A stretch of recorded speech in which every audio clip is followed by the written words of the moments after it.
Күннің көзі күйдірсе де қарса да санызғар, бабалардан бізге қалған сарға толы сан із бар. Өтсе дағы керуен ғасыр, ел аузында сақталған сыр бойында өшпей тұғын мынадай бір аңыз бар. Ел аузында сақталады мұндай ғажап болған іс, естігенде көкейімде қалай болмас толғаныс.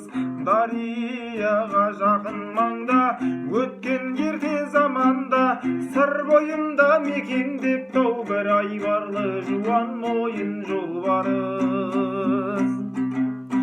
Қос көшігі болған екен көз ашпаған жас әлі, жұрт көзінен паналап тау қалың қамыс тасаны.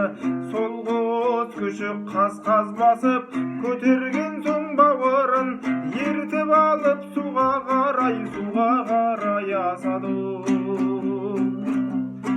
Суға келіп бас қояды алдыменен анасы, тәтті судан жұтып жатты қасында екі баласы.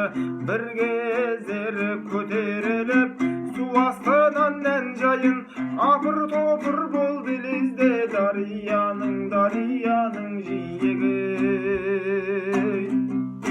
Қос көшігін бірдей жұтып құйрығымен қақты да, сөйтіп сүңгіп кете бардау су астына батты да.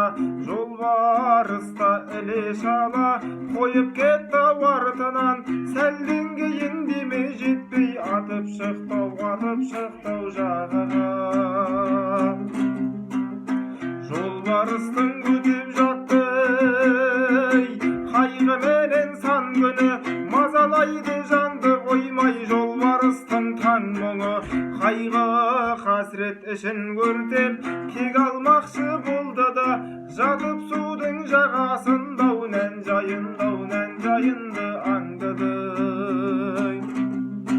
Үшінші күн өтіп тағы күн сәулесі өрілді, әлі жатыр аш жолбарыс ызаланып көкірді. Бір кездері алайланып дарияның жиегі, су астынан нән жайынның қырарқасы көрінді.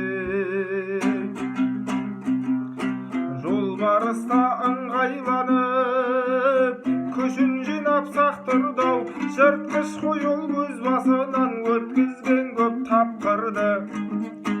Ыршып түсіп нән жайынның арқасына аузын сап, жұлып алып су астынан жағалауға лақтырды. Су маңында солап төсіп өмір жатыр түн шығып, Сырдария кетті ол да көзін салып күрсініп. Осы екен ғой ұрпақ үшін тайталасқан тағдырың, осы екен ғой құрып қалғыр тез бітетін тіршілік. Айналаға аяң бастым төккен шақта таң нұрын, нән жайында басып жатып соңғы демін тондырды. Өзі дөлде өйткені ол лақтырғанда жайында, ауыр салмақ жолбарыстың омыртқасын сындырды.